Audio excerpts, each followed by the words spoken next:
হলদিয়ার big বাজেটের পুজো, theme ভাঙা গড়া।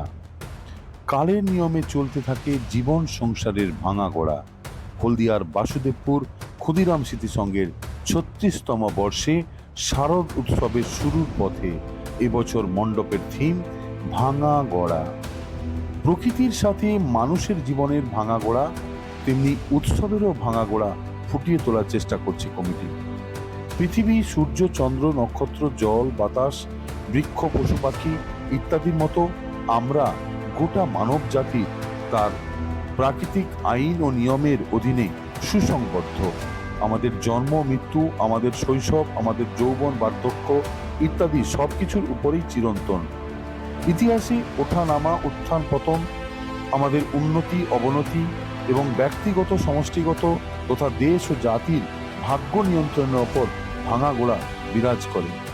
ক্ষুদিরাম স্মৃতিসংঘে দীর্ঘ 5 মাস ধরে রড, বালি, ইট, সিমেন্ট দিয়ে একের পর এক স্ট্রাকচার, পিলার গড়া হয়েছে।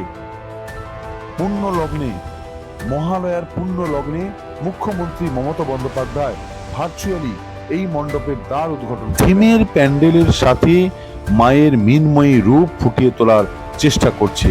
আগুন যেমন একজনের জন্য গরম, আরেকজনের জন্য ঠান্ডা নয়, যদিও ঈশ্বর ভাঙা গোড়া পছন্দ করেন না। এটা ৩৬তম বছর।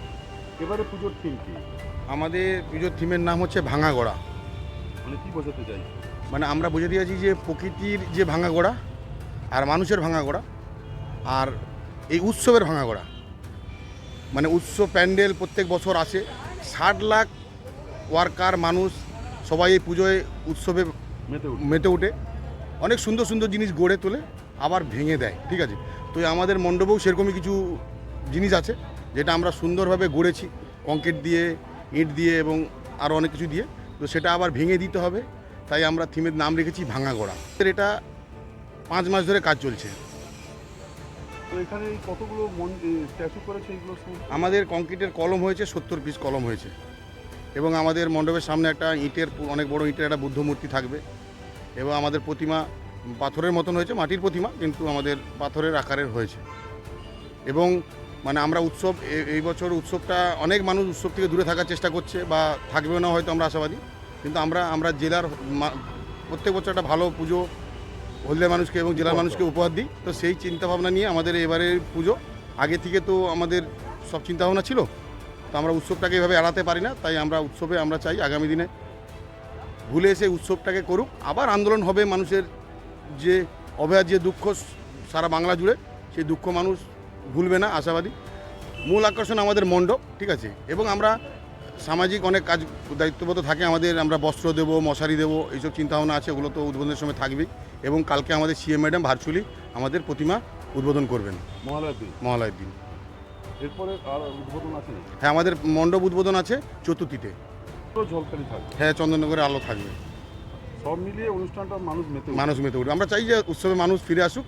উৎসবটা 7-8টা দিনের উৎসবে সবাই আসুক, উৎসবে আনন্দ করুক। ছোটো ছোটো বাচ্চা মেয়েরা সারা জীবন চায় যে উৎসবটা দেখতে, মণ্ডপ দেখতে, প্রতিমা দেখতে। তাই আমরা বলবো পরিবারের লোকেদের, আমাদের পুজোতে প্রত্যেকবার অনেক ডাক্তারের ইনভলভমেন্ট আছে, তো আমরা এবারে সেই ডাক্তারবাবুদেরকে বলতে পারছি না, কেন তাদের মানসিকতা খুব ভালো নেই। ঠিক আছে, আনুমানিক 50-55-60-এর মধ্যেই।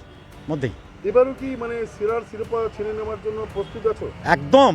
আমরা তো সারা বছর ধরে এটাই চাই যে হলদিয়া শিল্পাঞ্চলে, বিশেষ করে আগে আর ওই মানুষরা যারা কলকাতা বা তা অন্য বাইরে কোথাও যেত, এখন আমরা এই শিল্প শহরে জেলার পুজোয় একবারে সেরা হয়ে থাকি। এবারও চাইছো সেটা? একদম আন্তরিকভাবে চাইছি, এবং সেরকমভাবে আমাদের পটভূমিকেও তৈরি করছি, একদম সব দিক থেকেই, প্রতিটা পদক্ষেপেই, সেফটি অরিয়েন্স থেকে শুরু করে সামাজিক যে কার্যকলাপ সেটাতে শুরু করে সারা বছর যেটা আমরা করে থাকি। তাই নয়, কেউ যদি মারা যায়, আমাদেরকে 3খানা শবদেহ গাড়ি আছে, 2টো অ্যাম্বুলেন্স আছে আমাদের ক্লাবে, এবং বিনা কষ্টে, উইদাউট 1 পয়সা লাগে না, সেটা আমরা দিয়ে থাকি। Smart news Bangla. Smart news Bangla.